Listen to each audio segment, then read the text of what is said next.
Hello everyone, কেমন আছো তোমরা সবাই? তো আমার মিনি ব্লগে তোমাদের সবাইকে আবার স্বাগত জানাই।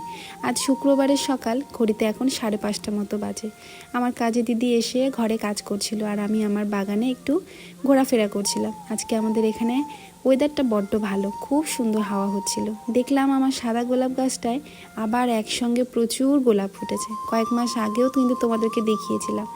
গাছে এত ফুল ফুটেছে যে গাছটা পুরো নেতিয়ে গেছে। ফুলগুলো শুকিয়ে যাক, তারপরে গাছের ডালগুলো কেটে দেব।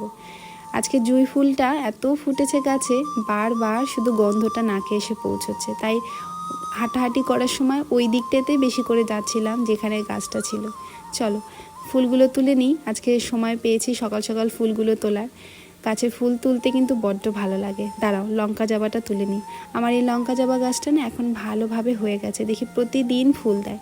চলে এলাম ঘরে, রান্নাঘরে এখন যেতে হবে, তার আগে একটু জল খেয়ে নিলাম। অনেকক্ষণই বাগানে একটু হাঁটাহাঁটি করছিলাম।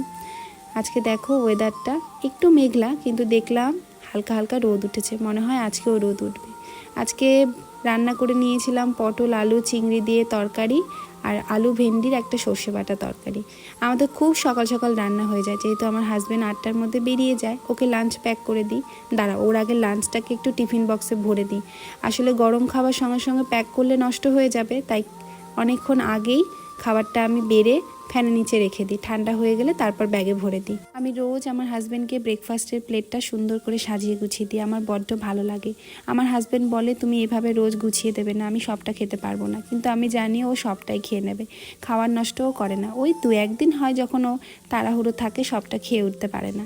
আমিও আজকে ওর সাথে ব্রেকফাস্ট সেরে নিয়েছিলাম। তারপর রান্নাঘরে একটু কাঁচের কিছু ছোট ছোট কৌটো ছিল, সেগুলোকে ধুয়ে রাখলাম। আমার হাজব্যান্ড সেই সময় ফোন করেছিল, তাই ফোনটা স্পিকারে দিয়ে কথা বলছিলাম, আসলে ও পৌঁছে গেছে কি না সেটা জানার জন্য। তারপর দেখি বেশ ভালোই রোদ উঠেছে, তখন ভাবলাম এইটাই সুযোগ, মাটিগুলোকে শুকোতে দিয়ে দিই। তাই টবের কিছু মাটি শুকোতে দিয়ে দিলাম। তারাও টবগুলোকে একটু ধুয়ে রাখি, এত বৃষ্টির জলে নোংরা হয়ে যায়, আর নোংরা জিনিস আমার দেখতে ভালো লাগে না। আজকে সকালে আমি কিছু গাছে খাবারও দিয়েছিলাম। বেশ যেহেতু কয়েকদিন ধরে রোদ হচ্ছে, তাই টবের জলগুলো শুকিয়ে গেছে, তখন আর তোমাদেরকে ভিডিও করে দেখাতে পারিনি। তবে এই ম্যান্ডেভিলা গাছটা আর কিছু গাছ ছিল, সেগুলোতে খাবার দেওয়া হয়নি, তো এখন সেগুলো একটু দিয়ে নিলাম। তারপরে দেখো ঠিক 1 ঘন্টা পর ঝমঝম করে বৃষ্টি শুরু হয়ে গেল। মাটিগুলোকে দৌড়ে গিয়ে সরিয়ে রাখলাম, নইলে সব ভিজে যাবে।